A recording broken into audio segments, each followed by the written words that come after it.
প্রণাম জানাই শ্রী শ্রী সীতারাম দাস শঙ্করনাথ মহারাজের প্রতি প্রণাম ও শ্রদ্ধা জানিয়ে এবং অখিল ভারতীয় জয়গুরু সম্প্রদায় এর কর্মকর্তাগণ এবং মঞ্চবরিষ্ঠ সকল অভ্যাগতকে এবং আজকের এখানে নিমন্ত্রিত সকলকে আমি যথাযোগ্য স্থানে যথাযোগ্য মর্যাদা জ্ঞাপন করে আমি আমার বক্তব্য শুরু করছি।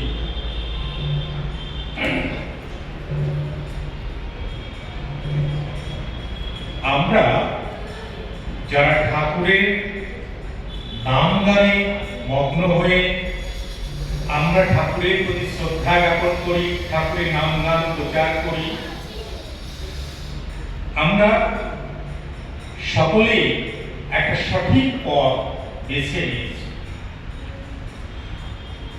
আমি যখন ডিলিটের থিসিস লিখি, ডিলিটে আমি 24টা ধর্ম নিয়ে কাজ করার সময় সীতারাম দাস ওঙ্কারনাথের যে কর্মকাণ্ড, সেই কর্মকাণ্ডটা আমার কাছে মনে হয়েছে পৃথিবীর আর দুইজন ব্যক্তির কাজের সঙ্গে সম্পর্কযুক্ত। এক, গৌতম বুদ্ধ। মনে রাখবেন, গৌতম বুদ্ধের অনুসারীরা বৌদ্ধ ধর্ম অনুসরণ করলেও ভগবান গৌতম বুদ্ধ তো আর নিজের ধর্মকে অনুসরণ করতেন না, তিনি ছিলেন সনাতনী ভারতীয় ধর্মের ব্যক্তি। এবং আর একজন হলেন যীশু খ্রিস্ট, যিনি খ্রিস্ট ধর্ম প্রচার করল। তিনি নিজে কিন্তু সেই ধর্মের অধীন নন, কারণ তিনি নিজে ভারতবর্ষের কাশ্মীর হয়ে তিব্বত এসেছিলেন সনাতন ধর্মের দ্বারা অনুপ্রাণিত হয়ে। তখন অখণ্ড যে ভূখণ্ডের মধ্যে তিনি সনাতনী ছিলেন। এটা পাবো কোথায়?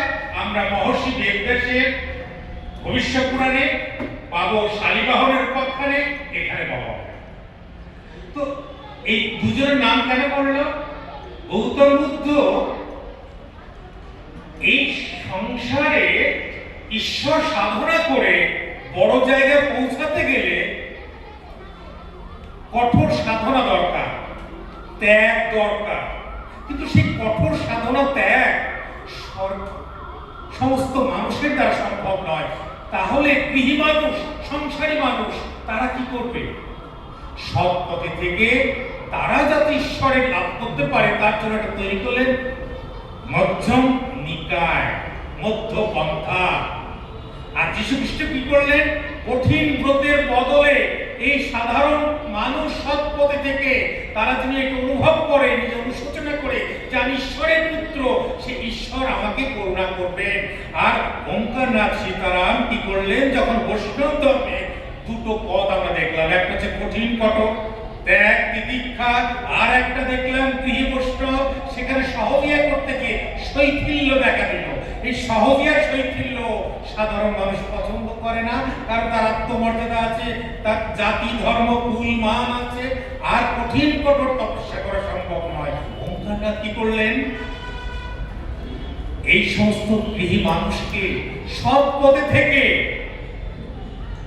ত্রিসন্ধ্যা জপ কিংবা এই কঠিন পথ না করে তিনি বললেন,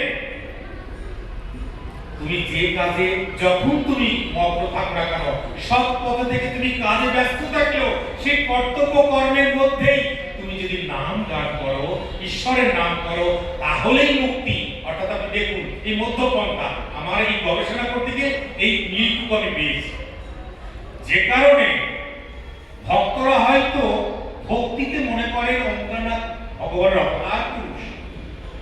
যদি যিশু এত বড় পৃথিবীর মহান ব্যক্তি হন, গৌতম বুদ্ধ মহান ব্যক্তি হন, ওরা 2500 বছর আগে, 2000 বছর আগে যে অবস্থায় ছিলেন, আজকে যেটা প্রসারিত হয়েছে সেই প্রসারিত অবস্থা তো তখন ছিল না।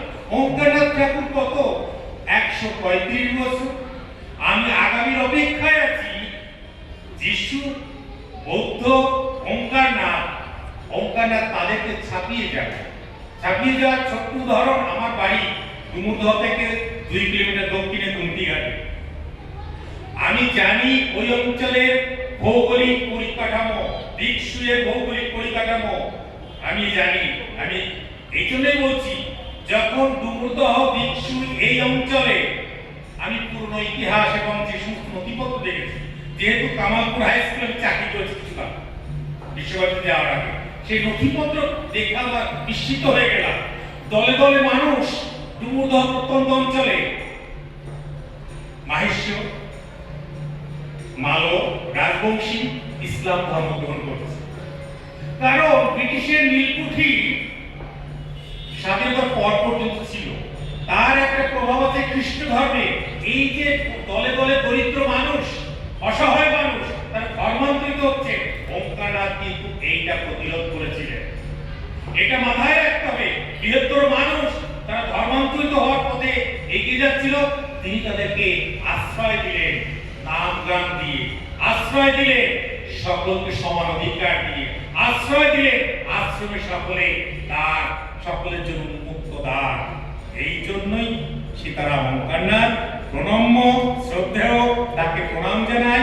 এই আশ্রম উত্তরোত্তর শ্রীবৃদ্ধি করে, যেমন এই তার দিগদর্শন এবং তার যাবতীয় বাণী এবং সবকিছু যেন আরো বিকশিত করতে পারে, আরো চারিদিকে ছড়াতে পারে এবং সত্য উদ্ঘাটন করে গবেষকের মাধ্যমে, আমার মনে হয় বিশ্ববিদ্যালয়ে এটা যদি গবেষণা করা হয়, পিএইচডি করানোর কাজ দেন অধ্যাপকেরা, তবে এই সত্য আরো বেশি উদ্ঘাটিত হবে, তবেই যথার্থভাবে ওঙ্কারনাথ বৌদ্ধ যিশুর পাশাপাশি নিজেকে স্বমহিমায় তিনি আরো প্রসারিত করতে পারবেন।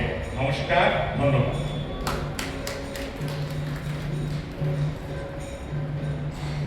একটা জিনিস আপনাদের কাছে আমি বলছি, ক্ষমা করবেন, ভাই হিসেবে, ছেলে হিসেবে, বন্ধু হিসেবে।